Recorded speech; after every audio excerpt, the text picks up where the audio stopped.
Oh, nandito na ang isda. Oh, ayan, malapit na sa atin. Malapit na. Lubog. Pag sabi kong lubog, lubog tayo ha. Oh, 1, 2, 3, lubog.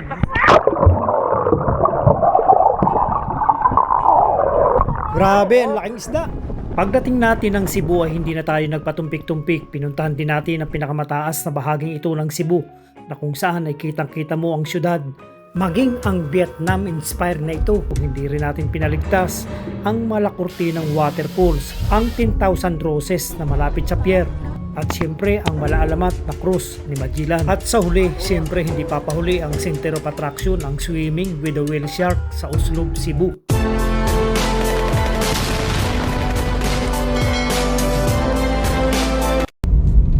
Mga Kamindurahin TV, pagkatapos nga ng halos 40 minuto mula nga sa Camiguin Island ay narating na rin natin ang Cebu.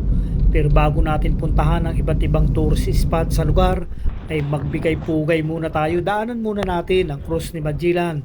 Ang Krus ni Magellan na isang makasaysayang krus na itinirik ng mga Espanyol sa utos ni Ferdinand Magellan noong dumating sila dito sa Cebu noong 1521. Matatagpuan ang krus na ito dito sa Plaza Sugbo, lungsod ng Cebu.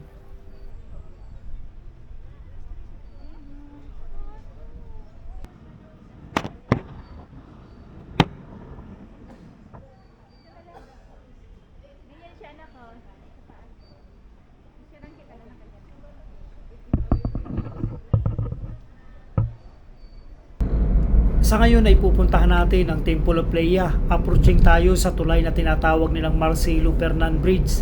Sa pagkakaalam ko, si Marcelo Fernan ay isang lawyer at naging Chief Justice ng Supreme Court at naging Senate President din sa panahon ni Cory Aquino.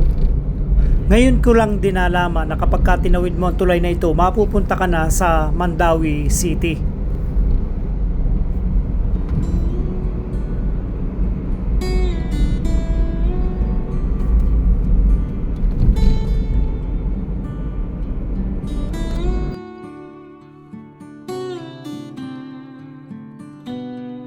Mga Kamindurahin TV, andito na nga tayo sa Cebu at i-explore natin ang ilan nilang tourist attraction.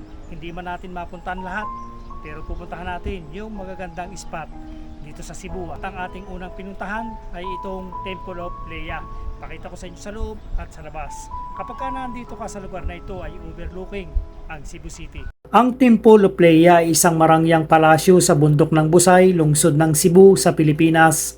Itinayo ito noong 2012 ni Teodorico Soriano Adarna bilang simbolo ng walang hanggang pagmamahal sa kanyang yumaong asawa na si Lea Villa Albino Adarna.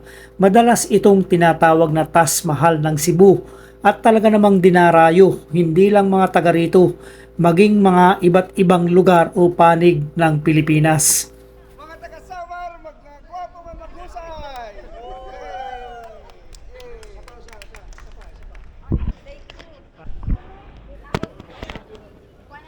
Talagang matatawag natin na temple itong ating pinupuntahan ito. Ang lalaki nung haligi dito sa may labas na ito. Talagang mamamangha ka pagpasok mo. Isang malaking palasyo. Makikita nyo naman talagang dinarayo ng napakaraming tao. Mga taga iba't ibang lugar. Kagaya nung ating mga nakausap kanina. Mga taga Samar. Yung iba mga taga Luzon. May nakausap pa rin tayo dito mga taga Cavite. Ayon sa ating napag-alaman, ang may-ari ng Temple of Leia ay isang Adarna. Kano-ano kaya ito ng artistang si Ellen Adarna? Kung meron kayong idea, paki-comment lang sa baba.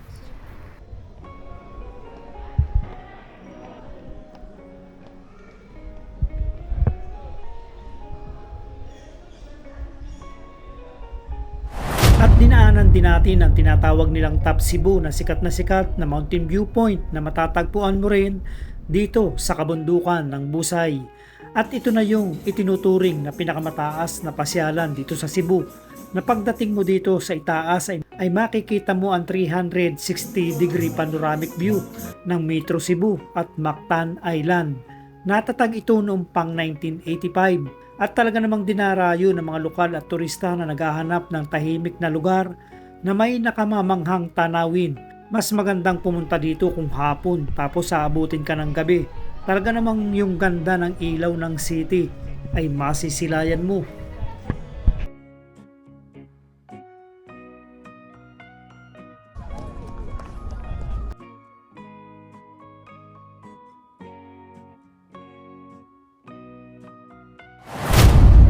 Ito naman ang ipinagmamalaking 10,000 Roses Cafe ng isang tanyag na pasyalan dito nga sa Cordoba, na kilala sa malawak na hardin na may libu-libong artificial na puting rosas na umiilaw sa pamamagitan ng LED. Ang lugar ay sikat sa mga turista dahil sa romantic na ambience ito, lalo na pagsapit ng gabi. Ang kakit-akit na atraksyong ito ay matatagpuan sa Barangay Dayas sa munisipalidad ng Cordoba. Hindi lang rosas ang makikita natin dito, marami din silang kainan sa loob.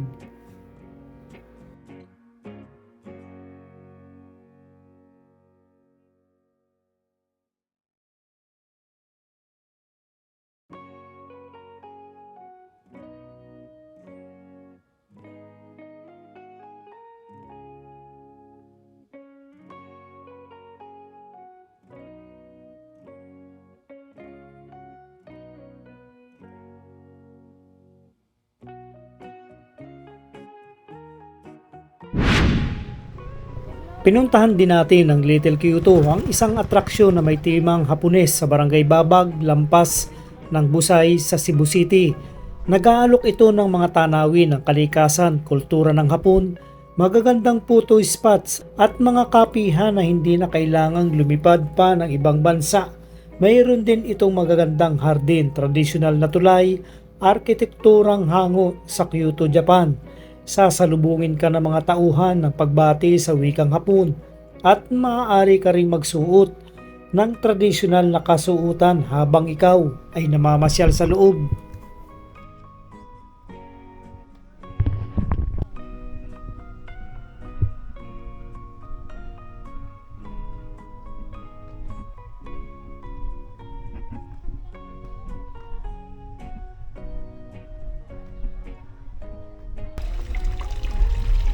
Sa Japan, kung pumunta tayo ng Japan, yung ganito, pwede nating inumin. Pero dito, hindi sa pwedeng inumin. Tequila. 150 per hour. Wait, 150 per hour. Mga Kamindurahin TV, bago nga matapos ang ating ikalawang araw dito nga sa Cebu, at huling gala natin ngayong araw na ito ay pinuntahan natin ang sikat na flower garden na kung tawagin nila dito ay Sirao. Isa sa sikat na pasyala na matatagpuan mo dito sa Barangay Sirao, lungsod ng Cebu. Kilala ito bilang Little Amsterdam dahil sa makukulay na bulaklak ng silusya at mga replika ng Dutch windmill. Bukod sa mga bulaklak ay makikita mo rin dito mga toy-like na bahay, iganting kamay na nakikita natin sa bansang Vietnam. Ito ay matatagpuan sa kahabaan ng Cebu Trans-Central Highway, humigit kumulang 17 hanggang 20 kilometro mula sa sentro Cebu. Tara, papicture tayo.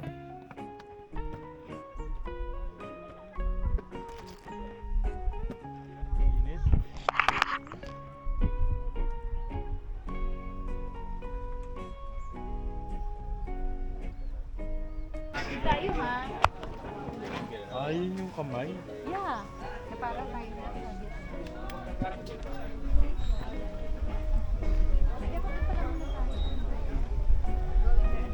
Doon mo tayo sa kabila. Dito man tayo.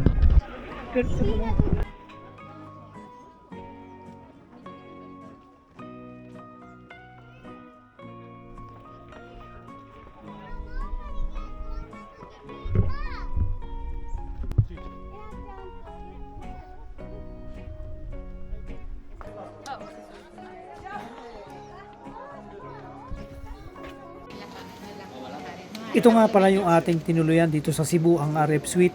Kailangan natin magpahinga ng maaga dahil alas 2 ng madaling araw ay aalis tayo papuntang Uslob. Mga Kamindurahin TV, nandito na nga tayo sa sasakyan at naglalakbay na tayo papuntang Uslob. Ayon sa ating driver, halos 3 oras ang ating magiging biyahe mula dito sa Metro Cebu. Mga Kamindurahin TV, mula nga sa Cebu City ay naglakbay tayo na mahigit 150 kilometro para marating natin ang bayan ng Uslob at ating makahalubilo ang mga whale shark sa lugar na ito. Pero bago yun ay kukuha muna tayo ng number dahil sobrang dami dagsa ang mga tourist dito, mga palokal man o mga pa-foreigner dahil kahapon nga ay sarado. So yung number na kukunin natin, yun ang magsisilbing guide kung kailan tayo makakasakay ng bangka. Tara! Mga Kamindurayon TV, ito yung dahilan kaya umalis tayo ng maaga sa Cebu para makakuha ng mas mababang number at makapunta agad tayo sa ating target.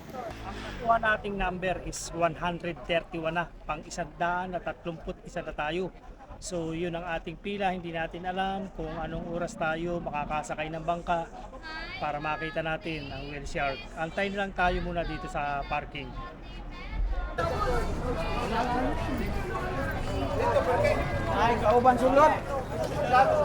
Maaga na tayong dumating pero ang nakuha nating number is 131. So kung tayo ay nagpatanghali, naku, baka aabuti na mahigit 200 sa sobrang dami yung nagpunta dito dahil sarado nga ito kahapon at mahal na araw. Kaya medyo tambak ang tao.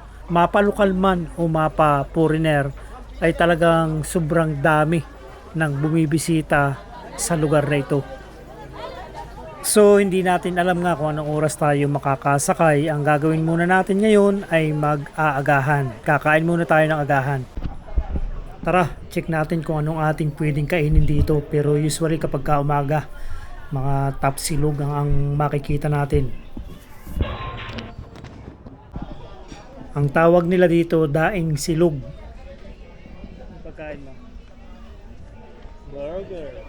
Walang katapusan burger. Anong coffee? Anong coffee mo, babe? Yung black lang. Black coffee.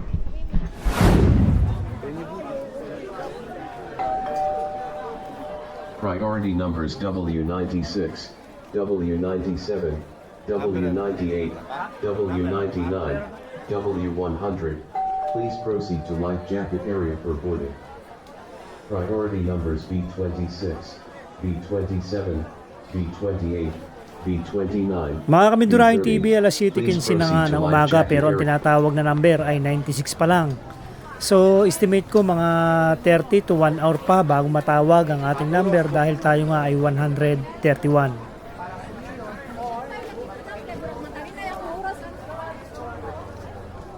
Sa lahat siguro na spot na napuntahan ko dito sa Cebu, ito yung pinaka-exciting part.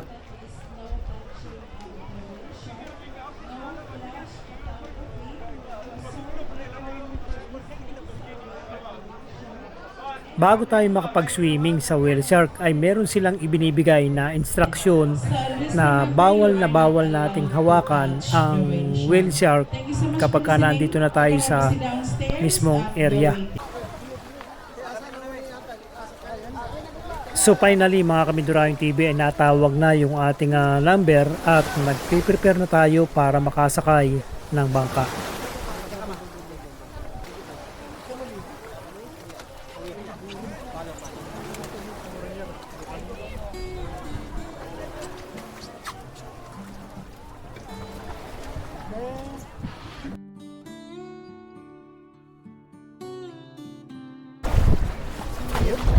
Yung pwede mo kunan sa ilalim.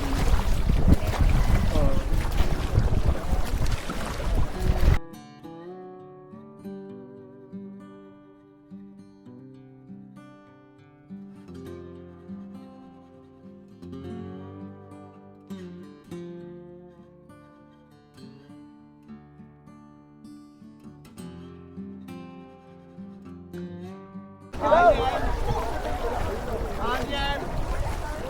Kung mapapansin ninyo dito mga Kamindurayon TV, nag-alis na nga ako ng life vest kasi hindi ako makalubog. Sobrang hirap nga lang talaga pero enjoy, napakasarap. Ito na yung pinakang the best experience ko dito sa Cebu. Dahil lang kuya ha.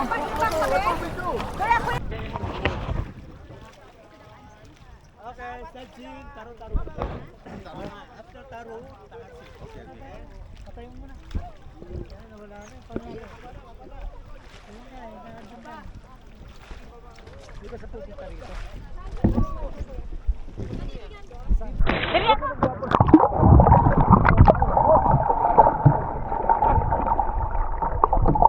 Believe talaga ako dito sa whale shark na ito. Talagang pwede mo siyang lapitan ng sobrang lapit.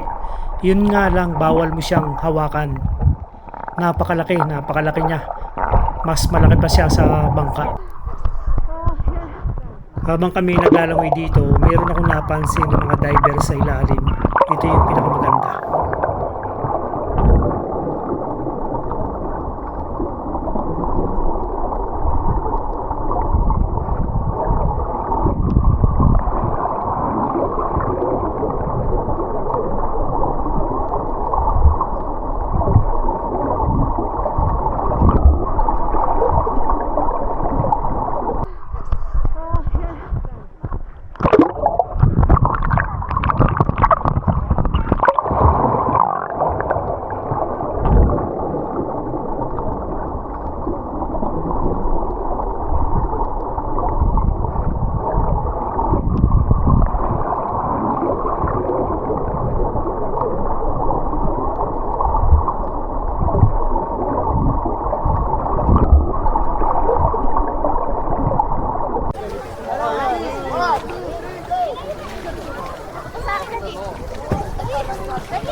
Grabe, nagsabay pa itong dalawa oh.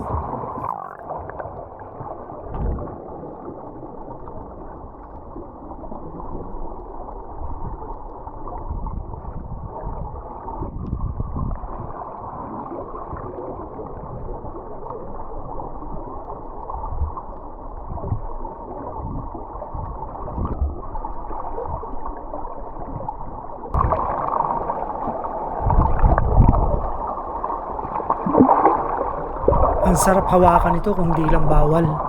Grabe, kung makikita nyo naman kung gaano siya kabait.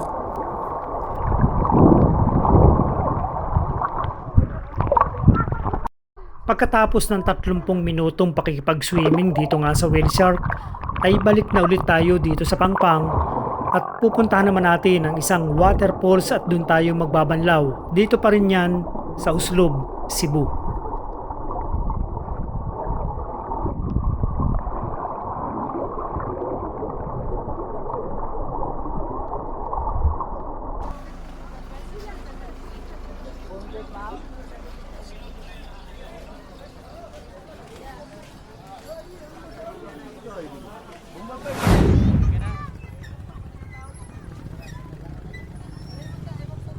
Huling destinasyon natin dito sa Uslob, Cebu, ang Tumalog Falls. Pero bago natin maabot ay kailangan muna nating sumakay ng motorsiklo. Ang bayad 300 pesos kada isang tao at makapagbanlaw na rin. Ang Tumalog Falls ay tanyag bilang water curtain falls. Ang pagbagsak ng tubig nito ay kakaiba kumpara sa ibang talon na ating nakikita na malalakas at mabibilis. Manipis lamang ang pagbagsak ng tubig nito. Para siyang ambon lang ang bawat patak na mistulang kurtinang tubig na napapalibutan ng malalaking bato na lumuti na. Kilala rin ito sa tawag na Mag-ambak Falls o Toslob Falls at may taas na humigit kumulang 150 talampakan.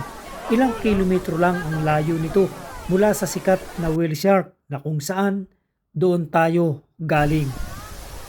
Pagkatapos dito mga Kamindurahin TV ay babalik na ulit tayo ng Cebu, pero bago yun ay dadaan muna tayo sa isang kainan para matikman naman natin kung gaano ba talaga kasarap ang lechon dito sa Cebu.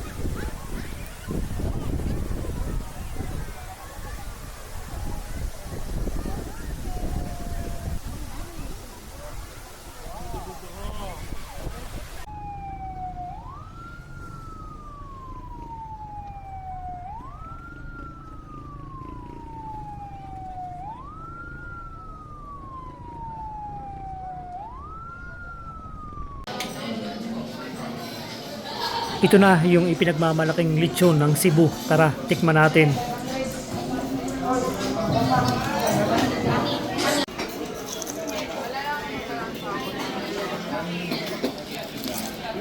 Naririnig nyo naman kung gaano kalutong yung balat.